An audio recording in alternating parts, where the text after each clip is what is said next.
A low VO2 max was not only a significant risk factor for mortality, but was as significant for mortality as smoking. VO2 max is the language that your body is utilizing to help understand how efficient your body utilizes oxygen. VO2 max is a powerful and scientifically validated metric for predicting longevity. When you have a higher VO2 max number, it is going to increase your ability to get rid of inflammation, increase your ability to increase immune function, so that you all of a sudden have higher cellular health, which resists the mutating of cells into cancer cells. Hey everybody, welcome back to the Own It Show. I'm your host, Justin Rothling-Schoffer. And if you are new to the Own It Show, first off, welcome. It is great to have you here. And I'm just so excited the fact that you would lean in and say, hey, I want to take ownership of my health. I want to own something in this avenue so that I can realize a different outcome. Because we know when you live different, ultimately outcomes are different. And so that is what we do here on this show. If it's your first time here, it is so great to have you. And we are in the middle of a 6-part series, that I've been really excited about. And quite honestly, we've been getting a lot of great feedback on. And so it's really looking at how do you take ownership of your health in 2025? And we've really broken it down into 6 different pieces. Number 1, 2 weeks ago, we started with is stress secretly killing you? Is your answer. What does that actually mean? What is that all about? What is HRV? Why does it matter? Why is it the overarching governing metric that you need to know when it comes to your health? Number 2 is, why is our food making us sick? It was a focus on the nutritional pillar. And today we are diving into conditioning and going deep into the science as to what is happening, why is it occurring, and why is it important. Next week, we're going to dive into strength. And what does this look like? How do you purposefully start training and working out accordingly? The week after that, we're diving into sleep. And then the week after that, we're going into how do you actually create a habit and how do you break a bad habit? And so this is what we're really looking at. How do you overhaul your life in the span of 6 weeks? How do you go from where we are today to where you want to go tomorrow? And if you listen to this 6-part series, I guarantee you, your life will be different. The other cool thing that we've been doing in this series is also the intention for how we've built this. It's not just a bunch of information being spewed at you and just kind of thrown and say, okay, now put it together. But we've broken each episode into 3 very distinct and unique parts. And so part 1 of every episode focuses on intention, or otherwise known as the data. What data matters when it comes to conditioning? What data matters when it comes to stress? What data matters when it comes to strength? What data matters when it comes to sleep? So we can really start to streamline this for you. So data focused in the intention is number 1. Number 2 is we go into the intervention component. The intervention component. So it's the protocol or the system now that you can follow to make it very easy, very simple, very streamlined so that you get the best out of whatever it is that you're doing. And then number 3 is the inevitable outcome, or otherwise, what is the result? What is the result that you're going to get by doing this, by following this, by taking these steps, by leaning in?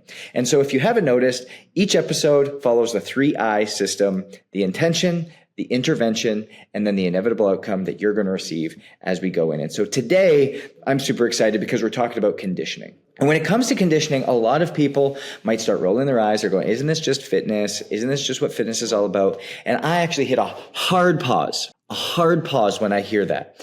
Why do I hit a hard pause? Because when we ever think about fitness, how many of you out there, and as I say this, you're definitely going to raise your hand. If you're driving, don't raise your hand, but just think it. If you have ever just gone, I'm just going to go to a fitness class.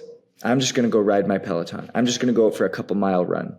And you go and you invest 2, 3, 4, 5, 6, 7, 8 months of going and doing these things consistently. But yet at the end of the day, you haven't lost any weight. You don't necessarily look any better in your clothes. You don't look better naked. And you really don't know if it's actually doing anything. Sure, maybe you've gotten sweaty a few times. Sure, maybe you've actually gotten to a point of throwing up once or twice. But has it actually helped you get to where you want to go?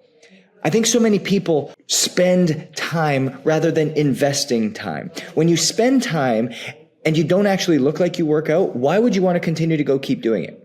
When you all of a sudden go and spend time and don't actually see any tangible results from what you've been trying to accomplish, why would you go and say, hey, I want to double, triple, quadruple down on this? And so this is the critical component that I want to help you solve and find for today so that you can get something new and a different outcome where you have the internal health match what you're looking for on the external. And once we get that, we're going to do it in a very purposeful way. And so what is the intention? What intention do you have to have behind it? And we're going to simplify all of this conditioning nonsense that's out there. Because do you run 1 mile? Do you run 10 miles? Do you go for a long bike ride? Do you go for a short bike ride? Is HIIT better? Is interval training better? What actually matters?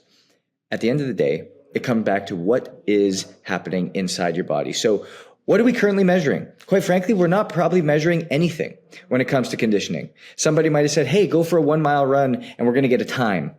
Well, that really doesn't help us in this area. It's like, yeah, sure, we're improving our mile time, but what is it actually doing? How are we going and focusing on training in between? Does it give us a protocol? Does it give us a system? Because otherwise, we're probably just going and running a mile every so often and just repeating that. Like, that doesn't give us a protocol. And so we might be measuring heart rate. Well, what are we actually measuring on our heart rate? What are we looking at? And so very simply, if you care about looking at any number, if you care about actually looking better, if you care about getting a greater return on your investment of time and energy when it comes to your conditioning, you have to look at one metric, and that single metric is VO2 max. At the end of the day, what VO2 max is, it is the language. Remember, we've talked about your body has a language, and we're helping you understand that language. For sleep, or pardon me, we're not even there yet. For stress, the language was heart rate variability. For nutrition, the language was cellular deficiencies. And for cardiovascular fitness, it's VO2 max. VO2 max is the language your body is communicating with how efficient it is at using oxygen. And the true measurement is actually the maximum amount of oxygen your body can utilize during intense exercise. And it is one of the strongest indicators of cardiorespiratory fitness and has a direct correlation to longevity and overall health. And here's why. It's because what is one thing that we have to have in order to stay alive? Oxygen. So one thing, literally the medical term for death is an absence of oxygen in the brain. So if we have an absence of oxygen in the brain, we know that is probably pretty important. And so this is where we actually start to step in. Somebody with a higher VO2 max number means they're going to have a greater efficiency for utilizing oxygen. And thus, even at rest, even playing with the kids, even walking upstairs, it's going to be less stressful on the body to actually work with, less stressful on the body to actually do these day-to-day things. And so when we sit back and we start to go into this, I wanted to look into why is VO2 max so connected and so heavily connected to longevity. So number one, VO2 max is a predictor of mortality. Studies have consistently shown that a higher VO2 max is associated with a lower risk of all-cause mortality. Let me pause there for a second. When I say all-cause mortality, I'm talking about everything. I'm talking about every aspect, every component, anything you could ever imagine. It's obesity, it's cardiovascular disease, it's COPD, it's any type of disease you could ever imagine. So people with a higher cardiorespiratory fitness, with a higher VO2 max, tend to live longer as their bodies are better equipped to handle physical stress and eliminate chronic disease. In 2018, there was a study published in the Journal of American Medical Association, otherwise known as JAMA, and what they found was that a low VO2 max was not only a significant risk factor for mortality, but was as significant for mortality as smoking, diabetes, and hypertension combined. Yes, you heard that right. What the journal said, what they found, was that a low VO2 max score was as significant a risk factor for all-cause mortality as smoking, diabetes, and hypertension combined. And so if you're sitting there going, my gosh, that's probably pretty important, I wonder what my VO2 max level is, that tells me that we actually haven't taken ownership of our health in an area that is critical. Because I'll ask you a question. If we go back and we start to think about, hey, HRV is the measure of how our body is handling stress on the whole. If we have a higher VO2 max number, thus we are more efficient with utilizing oxygen, do you think that's going to decrease or increase stress on the body? It's going to decrease stress on the body because you have more oxygen getting to your muscles, getting to your brains, and getting to your cells with less work. So do you think that's going to decrease or increase HRV? Of course it's going to increase it. So we start to see these things. We start to see how, oh my gosh, this is why HRV is so important, because it's the daily metric that I need to look at that helps me understand how my habits and behaviors are either helping me or hurting me or holding me back. Whereas now we get specific into these 5 different areas that we need to look at, from nutrition to cardiovascular or conditioning to strength to sleep, and then coming into understanding how our body's actually utilizing all these, like so important. And so when we think about this, it is critical that we understand that. Because again, another study, taking a look here, a meta-analysis. What a meta-analysis is it's a bunch of different studies brought together and really looked at under a microscope to say, hey, was there some BS in some of these studies, or was there something that was kind of changed or turned? What is all of these studies together? What do they actually find? And so again, this meta-analysis published in the Mayo Clinic in 2018 must have been a big VO2 max year, demonstrated that a low VO2 max is, again, validated that same study above, that it is a more significant predictor of mortality than smoking, hypertension, and diabetes combined. Like I just can't get past that. And so we also have to realize that a high VO2 max actually extends lifespan. So lifespan is how long you live for. And we're going to talk about health span here in a second. Lifespan is how long you live for. Health span being how long until you need some type of surgery, some type of medication, some type of pharmaceutical to keep you alive. And so a higher VO2 max correlates with better cardiovascular health and longer life expectancy, even amongst individuals with chronic conditions. So don't you dare tell me somebody who has diabetes, somebody who has cancer, somebody who has cardiovascular disease should not be out walking, should not be out exercising. And don't even get me started on our beautiful, I won't say the word because nobody will see this podcast because it'll get buried, but don't even talk to me about what happened in 2020 and we're told just to stay inside and not do anything. Like, we need to have high levels of cardiovascular fitness. And the way that we measure that, if we're high or low, is VO2 max. The relationship between VO2 max and age. So understand this here. VO2 max declines with age. That happens by approximately 10% per decade, 10% per decade after the age of 30 in sedentary individuals. So I'll paint this picture. If we were just to sit here knowing that in a male, the minimum VO2 max that you should have is 45. For a female, the minimum VO2 max number that you should have is 38. And if we say that, hey, your VO2 max decreases about 10% after the age of 30 for every decade, let me say that again. Did not say that very well. If we can come back and realize that VO2 max decreases by approximately 10% per decade after the age of 30, if I'm a male and I need to have a VO2 max of 45 and I don't do anything, and all of a sudden at 40 years old, that VO2 max is going to drop down. If I was bare minimum at 45, it's going to drop down to about 41, and it's going to continue to drop thereafter. However, regular programmed exercise can slow this decline, preserving fitness levels and reducing age-related diseases. And here's the crazy part about this.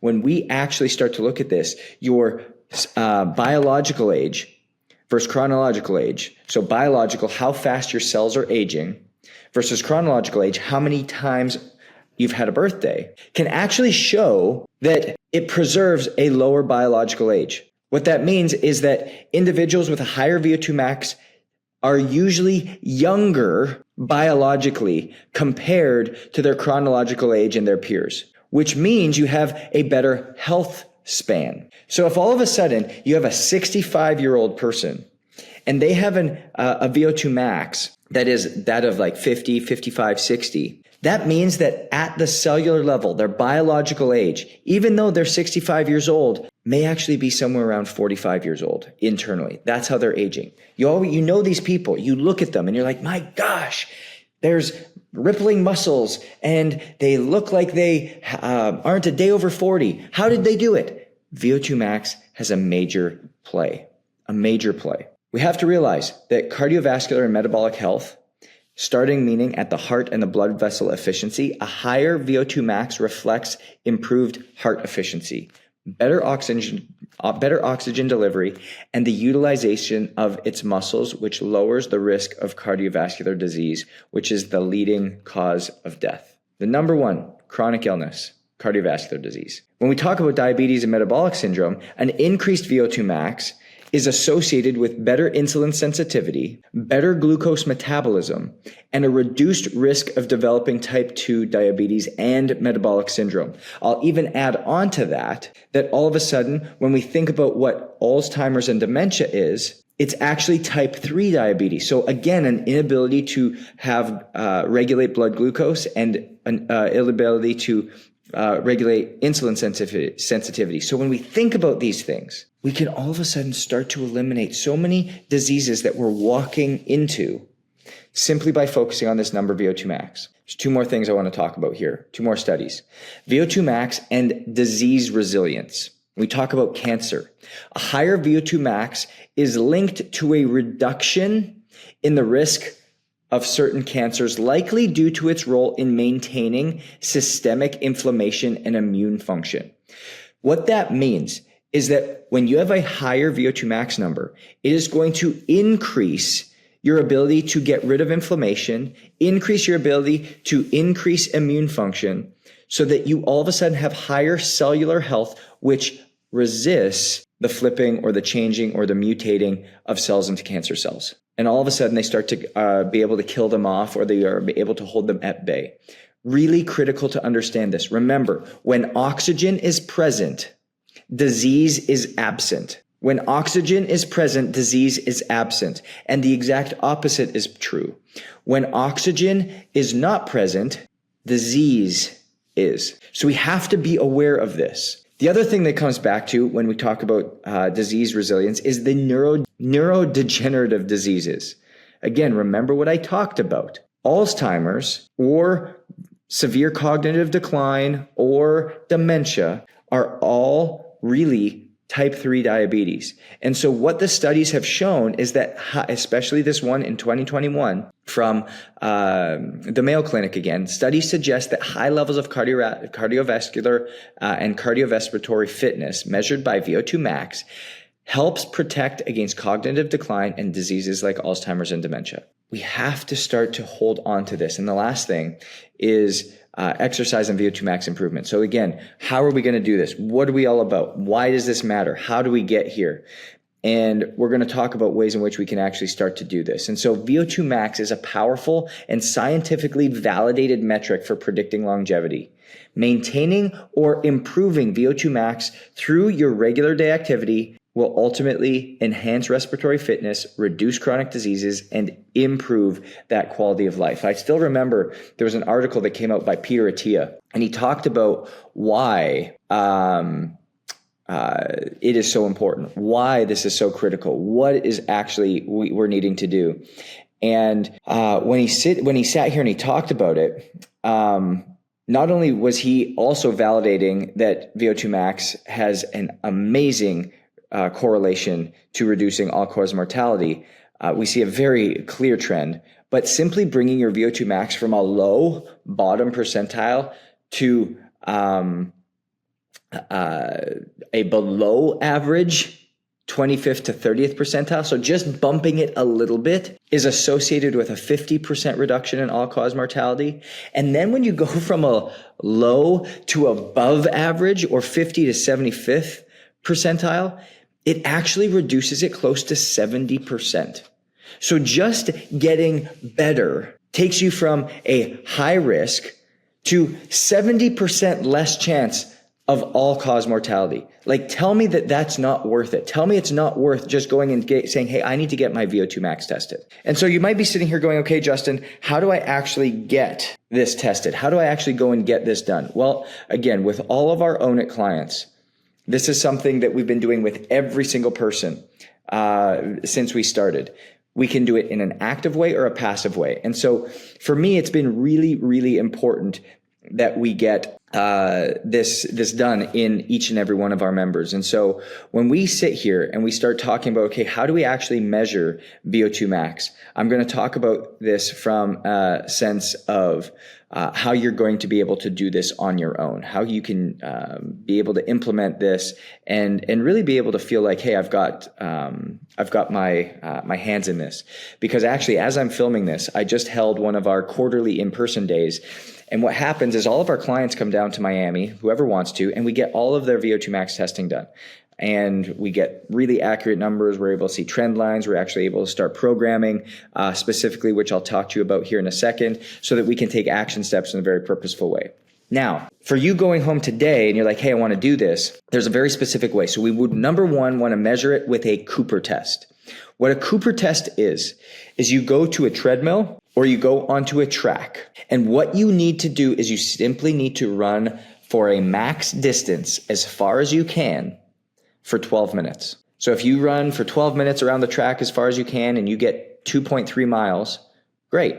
If you run for as fast as you can, for as far as you can in 12 minutes on a treadmill and you get 1.9 miles, great. Write that down, because the equation for calculating VO2 max is 35.97 multiplied by the miles you covered, subtracting 11.291. So for example, if we were all of a sudden to go and do this, and let's take the example on the treadmill, I gave it 1.9. So 35.97 times 1.9 equals 68.343. We subtract 11.291, and this person's estimated VO2 max is 57. So we would put 57 down for this individual. And I'm going to get a pen here and start to make some notes so I can give you guys a real tangible example. So if this individual's VO2 max is 57, and let's say this is a 50-year-old individual, that's a great VO2 max score. Great VO2 max score. It would be in the upper 80th percentile of where we're wanting them to be. Very, very good. And when we look at this, we're going to be like, okay, well, what does this number mean? It's relative to each individual. And we're going to be able to build off it as we start to program for them on a very individual basis. Before I step into the next one, I want to give you another opportunity of how you could measure this. If you're like, hey, Justin, I don't really want to go run for 12 minutes as hard as I can, as far as I can right now. I just want to do this passively. Well, the way that you would do that is you would measure using your wearable device. Again, if you don't have a wearable device, you're so far behind the 8 ball. Like, we need to start measuring something, because we need to get heart rate variability. We need to get sleep quality. We need to get something to measure heart rate throughout this whole process. But what you could do if you want to do this passively, VO2 max passively is measured by your max heart rate during exercise over the last month. So the max heart rate you've ever reached during exercise over the last month. Again, a lot of us probably haven't been training with a heart rate monitor, so we actually don't know how high our heart rate's been getting. We actually don't maybe train hard enough to get it to a point where it actually makes a difference. So we're probably going to have a low max heart rate reading over the last month. We divide it by the lowest resting heart rate we've had during sleep over the last month. So max heart rate during exercise achieved over the last month, lowest resting heart rate achieved during sleep over the last month. And you take that number and you multiply it by 15.3, and that will give you another estimated value for VO2 max. So one is active, the other is passive, both estimated. And your third option is doing like I talked about today, where you could come to Miami. All Own It clients do this. We do this for a lot of different people. We come in and we actually do a machine-driven graded exercise test of failure, where we get your exact number of where you're at and what's actually happening and what's actually going on. So that's the beautiful thing behind this, is once you have this number, once you're able to look at this, you're able to know, okay, what does this actually mean? Because That's the intention. That's the data. Data is VO2 max. So with this person, it's 57 with the example I gave. Their 12-minute run, they covered 1.9 miles. 1.9 miles times 35.97 minus 11.291 equals 57. So now we're going to move on to the intervention. So what do you do once you have this number? What do you do once you come down to Miami and you get your VO2 max test with the Own It crew once every quarter? What do you do once you take a look at your watch and you calculate passively? What do you do once you do your 12-minute test and you all of a sudden calculate that you have an estimated VO2 max of 57? Well, let's use this 50-year-old as an example. During that run, that individual, and again, remember, if we were tracking HR or if we were tracking max heart rate, we could have gotten a max heart rate. If we didn't, we could take their age, 220, minus their age, they're 50 years old, would give us a estimated max heart rate of 170 beats per minute. Okay? I need you to follow me here. You have a max heart rate of 170 beats per minute. Well, the way in which we really, truly improve VO2 max is we have to do 120 minutes a week of zone 2 and 30 minutes a week of zone 5 exercise. And so people are like, okay, Justin, that's interesting. What is zone 2 and what is zone 5? Zone 2 is 60 to 70% of your max heart rate. So we start to be like, oh my gosh, this is really interesting.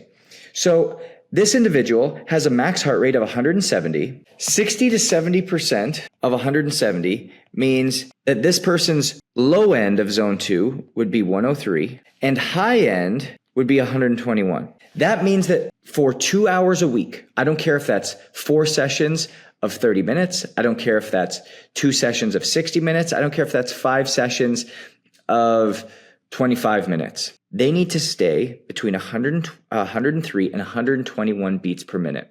That can be through running, that can be through swimming, that can be through pushing a sled, that can be through elliptical, that can be through Stairmaster, that can be through bicycling, that can be through whatever it is that you choose. But you have to stay between 103 and 121 beats per minute. Because what that's doing is that's increasing your aerobic fitness, your efficiency to cycle and clear lactate, your focus on building aerobic endurance and aerobic flexibility. So how great and how efficient can your heart get at pumping blood and oxygen throughout the body? A critical thing that a lot of people forget, and that is called zone 2 training.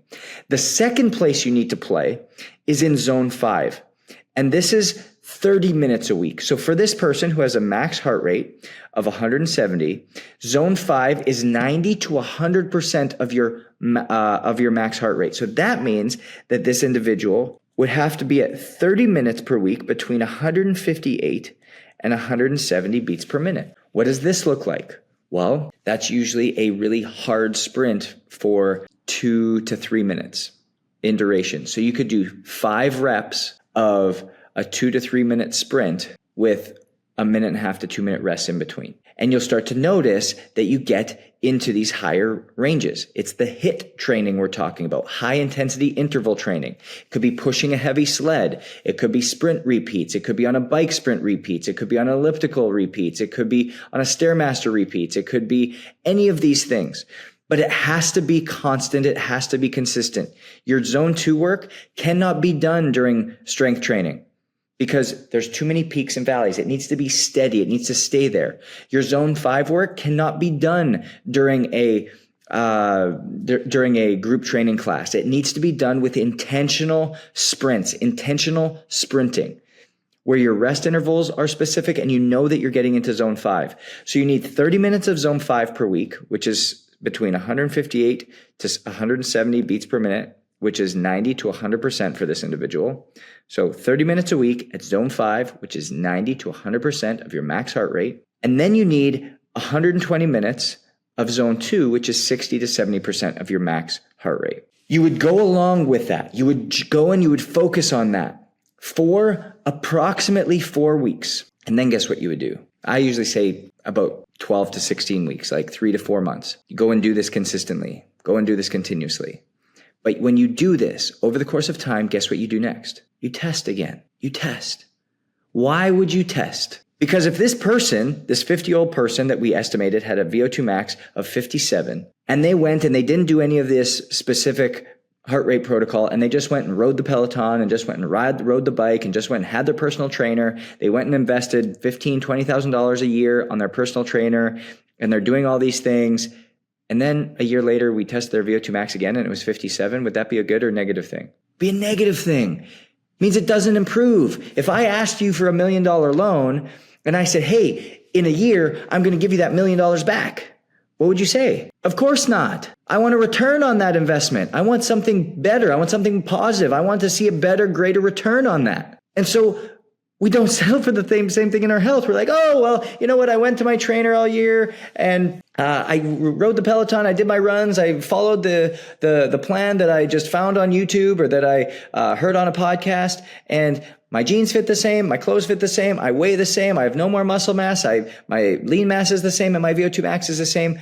What did you actually do? You wasted a year while giving away all of your time. You didn't invest your time. You didn't invest your energy. You spent it. And so this is why this matters, is I want you to get the maximum return for what you're going for. And so with this individual, after 3 months of every single week getting 30 minutes of zone 5 in and getting 120 minutes of zone 2 in, they come back, they hit their track for their 12-minute run, and all of a sudden it's at 59. All of a sudden it's at 61. All of a sudden they're seeing the improvement. And you can do it every month if you wanted, but it's why we have people come down to Miami every quarter of our clients, because we come down, we have a full VIP day. In the morning, we get VO2 max testing done. In the afternoon, we actually do a big group think tank work where we dive deep into what's actually going on. We do their DEXA scan to understand what their lean and fat mass body composition is, what their bone density is. We get their cellular testing redone, and it's a big community thing. And not only do we do that, but every quarter we get to see, hey, how have you progressed? How have you been ultimately rewarded and getting the inevitable outcome for the work that you've put in? So the intervention, the protocol, the system becomes you test. It could be the Cooper test, it could be the passive test, or it could be the machine-driven test. You go and execute on the program that you could either build yourself off of what I told you, or our team builds for you in a very intentional way.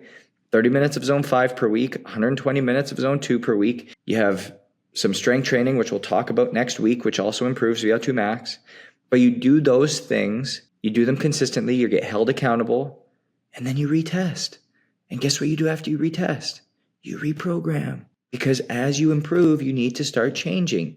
You can't do the same thing for a year and expect to have the new results. And so when you do this, you get the inevitable outcome. You get the inevitable outcome of weight loss. You get the inevitable outcome of improved body composition. You get the improved outcome of an increased energy. You get the improved outcome of increased HRV. Because so many of us are chasing the outcome, but yet we're not actually following the process or the protocol or the system, the intervention, in order to get there. We're just blindly showing up and running on a treadmill or running outside or using our Peloton or going to the trainer and not having any clue. But I'll go back to what I said at the beginning. Number one, if we can all of a sudden get really large increases in VO2 max, that means we are increasing oxygen efficiency. If oxygen efficiency increases, does that increase or decrease stress on the body? Decreases stress on the body. If that decreases stress on the body, does that increase or decrease VO2 or heart rate variability? Increases heart rate variability. If it increases heart rate variability, does it increase or decrease the capacity in which we have? Increases. And so this is why what we're doing matters. This is why this series matters, is because heart rate variability sits at the top. It is the governing metric helping us to understand how well our body is adapting to stress and strain. From a nutrition side, we know we can get really specific now with cellular deficiency testing. If cellular deficiencies go down, all of a sudden, heart rate variability is going to go up. We can get really specific to our nutrition, not only in food quality, but also in quantity. Not only just in quantity, but also looking at quality. So when we have quality and quantity optimization, as well as getting deep into the cellular level, now we're winning. Same thing with the conditioning side. When we are able to now track VO2 max and give specific protocols to increase VO2 max, we're going to see an increase in our heart rate variability. We're going to start to feel better. The weight's going to come off by actually doing less work. The body composition is going to start to change by actually doing less work. The energy is actually going to start to rise by actually doing less work. And we're going to start to feel so much better. The confidence you're going to have, the time you're going to get back, the money you're going to save, all of these things so that you can start to prevent illness before it happens. We talked about it at the very beginning of the show. When we came back to this, VO2 max is the best, one of the best, to be clarified there, one of the best measurements of all-cause mortality. It is demonstrated that ultimately it can prevent illness, prevent chronic disease better than not smoking, not having hypertension or diabetes combined. Again, I'll come back to that, guys. You have to lean on that. Low respiratory fitness measured through VO2 max was a significant risk factor for all-cause mortality and was greater than smoking, diabetes, and hypertension combined. Think about how important this metric is. And there's a lot of you sitting out there that know, I have no idea how to measure it. And if it's you, if you're interested, if you are listening and you're like, hey, I want to know more about this, then please go to ownitcoaching.com. Go to ownitcoaching.com, book a call with our team so we can help you realize what the next steps look like. So we can help you get to where you need to be. We can help you ultimately step into what God's actually called you to. Because when you have the intention, when you have the data, you can put a specific intervention in place, the protocol, the system, so that the inevitable outcome you're looking for happens as a consequence. How beautiful is it that what you want, what you desire, what you're looking for is on the other side of intentionality. It's already built for you. It's already there. It's waiting for you. It's just waiting for you to step up and take it. And your next move, your next action, I hope is there. And so please go to ownitcoaching.com, book a call with our team. Allow them to just help guide you. And just by showing up, I know they're going to give you the link for a free wearable device, either Oura or Whoop. So if you just book the call for that, you're going to be able to have a better understanding, a better lean in. And so this is really what I was hoping you guys would get out of this, is understanding what VO2 max is all about, knowing that at the end of the day, VO2 max is the language that your body is utilizing to help understand how efficient your body utilizes oxygen. And if we can know that VO2 max is a powerful and scientifically validated metric for predicting longevity, and by maintaining or even improving VO2 max through your life, we can optimize for reducing the risk of chronic disease, significantly improving overall life expectancy, and increasing health span. This is what we're after. This is what we're all about. Making sure that you are empowered, educated, and equipped to take ownership of your health so that you can step in to having a greater capacity to execute on your God-given calling. This is episode 3, all about conditioning and how can we do it in a very purposeful, intentional, and personalized way so that you can get the outcome that you want. We know that success is different, so own your different, and we'll see you guys next week.